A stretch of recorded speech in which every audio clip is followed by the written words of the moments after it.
మీరు ఎక్కడి నుంచో రాలేదు. ప్రభుత్వ డబ్బులతో మీరు చదువుకున్నారు. ఫస్ట్ మూవర్ అడ్వాంటేజ్ వచ్చింది.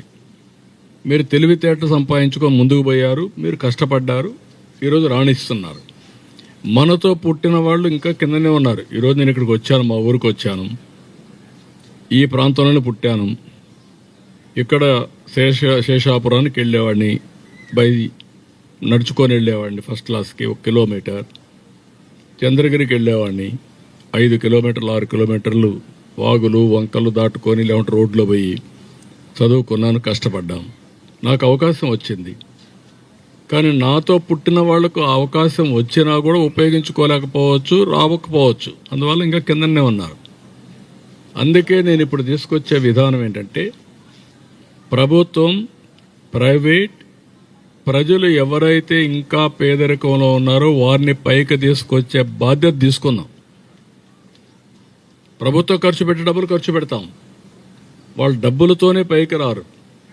వాళ్లకు మెంటరింగ్ చేయాలి, వాళ్లకు వాస్తవాలు చెప్పాలి, వాళ్ళకు కూడా అందుబాటులో ఉండాలి.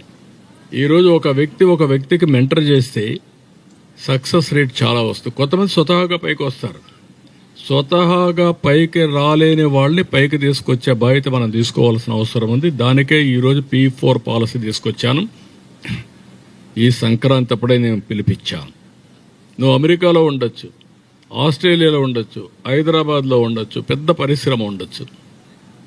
మీ వనరుల్ని మీరు పెట్టుకొని ఒకరిని చేస్తారా, 10 మందిని చేస్తారా, ఒక గ్రామాన్ని చేస్తారా, ఒక మండలాన్ని చేస్తారా, మీ శక్తిని బట్టి, మీ డబ్బుల వెసులుబాటును బట్టి, ఒక మంచి మేనేజర్ని పెట్టి మీరు కూడా అది చేసి తృప్తి పొందాలి.